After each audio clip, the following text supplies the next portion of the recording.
2047। तो सबसे पहले मुझे लगता है कि इस टॉपिक में ही थोड़ा सा एक गड़बड़ है, क्योंकि गोवा 1960 में आया, त्रिपुरा 1949 में आया, सिक्किम 1975 में आया।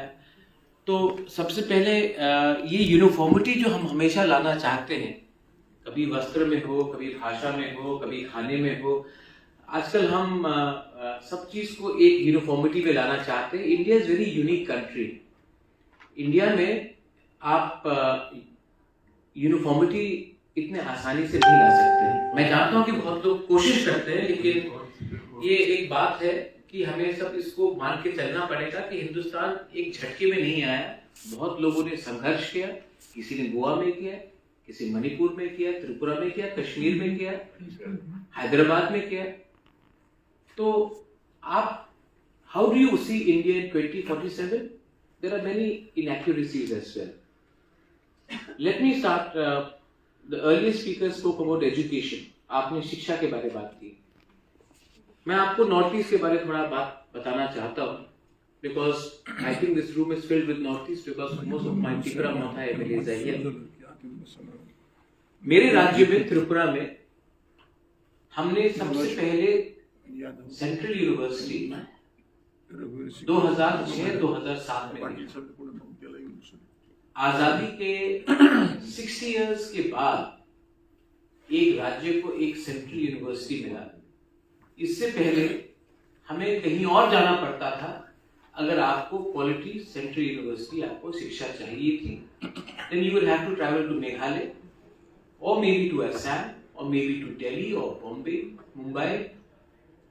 But in your own state, we do not have a central university. We talk about India at 2047, and यहाँ मैं आज मुंबई में आया हूँ। मैंने सुना एक दो विधायक बात कर रहे थे कि now we are doing DNA testing. मैं तो अनुसूचित जनजाति हूँ, बहुत लोग अनपढ़ गवार भी बोलते हैं। मेरे खुद के कजन ब्रदर्स लोग मुझे जो दिल्ली में हैं, जयपुर में हैं, they often consider me a lesser royal, because we're from the northeast. मैं आपको एक बात बोलना चाहता हूँ। यहाँ में लोग, मैं आज सुन रहा था, they were talking about DNA, they were talking about cancer research, stem cell research. मेरी यहाँ में एक विधायिका है, she comes from Gandatwisa and Dhalai. People still die of meningitis, diarrhea and malaria. So you can't talk about India by ignoring a certain part of India. मैं आपको बोलता हूँ how I see India in 2047. Many people measure India by GDP. Many people in this country measure India by G20. Many people in this country measure India by our image abroad. I measure my India, and I'm going to keep it to maybe 8 minutes, 1 minute extra I'll speak. I see my idea of India if my community, which is only 8 to 10 lakhs, 12 lakhs, can be around in 2047, speaking our own language, wearing our own clothes, and surviving in a 1.8 billion or 2 billion population. The real India I see, अगर हिंदुस्तान को एक रहना है, हिंदुस्तान को उन्नति करनी है, तो हिंदुस्तान के छोटे से छोटे संप्रदाय को, कोई भी धर्म हो उनका, उनको 2047 में रेलिवेंट रहना पड़ेगा। अगर आपकी आइडेंटिटी नहीं रहेगी तो हिंदुस्तान क्या है, भारत क्या है?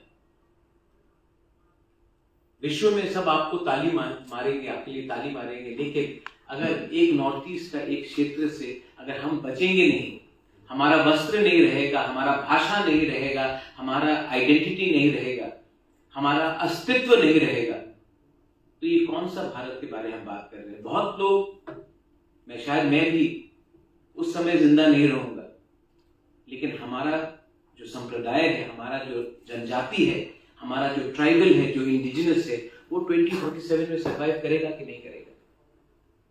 Sir, you spoke about electoral reforms. let me tell you, the biggest problem in this country, according to me, is we talk about hum do, hamare do. Lekin in India, population is the only thing which makes you win elections. Today, I don't know if somebody is from Uttar Pradesh, but Uttar Pradesh decides what 30% of India is going to decide. So we who come from Northeast, Sikkim, Mizoram, Tripura, Nagaland, Meghalaya, what say do we have in this Indian democracy?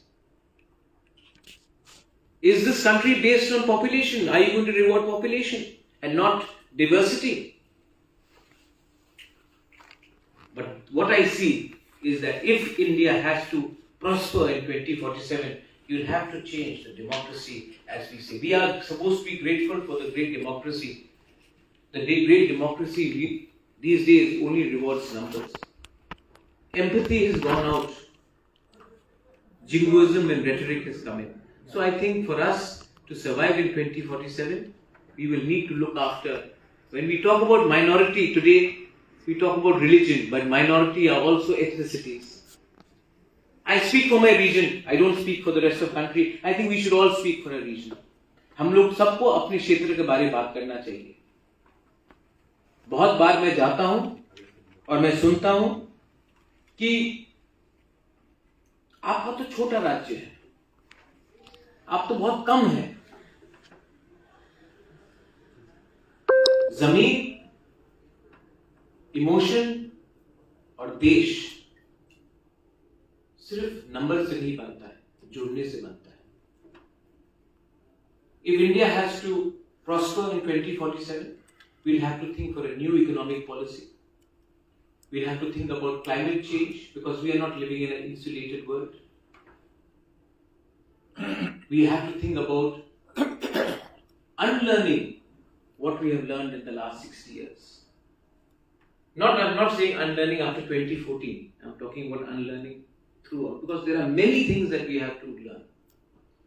And politically, we are some of यहाँ में तो आप लोग legislators हैं, leaders हैं, मुझसे बहुत ज़्यादा जानते हैं, लेकिन मुझसे त्रिपुरा से ज़्यादा नहीं जानते. जैसे कि मैं भी कोई छोटा नहीं है, कोई बड़ा नहीं है. इमोशन सबका एक होता है.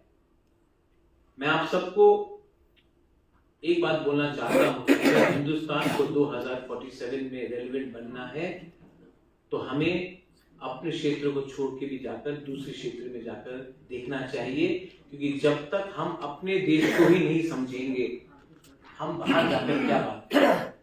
I think it is very important for us as legislators, as lawmakers, to travel and understand. Not go on junket tour, but go and understand. And I know there are some leaders here who have traveled the nook and corner of this country, and I see them in the room. We may be politically in opposite camps, but I do appreciate that. We have to learn to appreciate even the best qualities in our opponents. And a great India in 2047 will only be possible if we are all humble. ये देश को humble रहना पड़ेगा. जो देश के अंदर अहंकार आ जाता है, वो देश अपने ही लोगों को सबसे पहले छोड़ता है.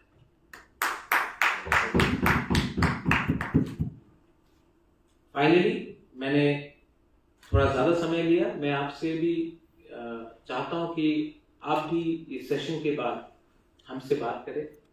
हम भी आपसे सवाल पूछे, आप भी सवाल पूछिए, लेकिन हॉस्टिलिटी नहीं होना चाहिए. आजकल 9 बजे के टीवी चैनल्स में मैं देखता हूं हर जगह में India Pakistan line of war. ये इतना इस देश में इतना, why is there so much of anger, why are you so upset? क्योंकि they are paid for it. Yes, Tyagi ji तो सब जानते हैं. ये गुस्सा को भी हमें त्यागना पड़ेगा त्यागी जी. और जिस दिन ये कब तक ये चलेगा, ये कब तक ये चलेगा, और जब तक ये चलेगा इस मुद्दे में कोई बात नहीं करेगा. हिंदुस्तान, भारत, इंडिया, आप उसको कुछ भी कहे, ये किसी एक व्यक्ति का जागीरदारी नहीं है, ये हम सब की विरासत है. एंड दैट विरासत has to be maintained through collective responsibility, humility and unity. बेलाई बेलाई नो हम भाई. Thank you.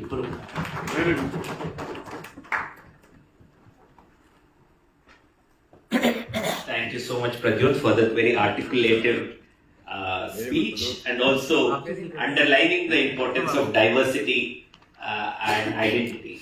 Thank you. I would like to request Shri Sanjay Nirupamji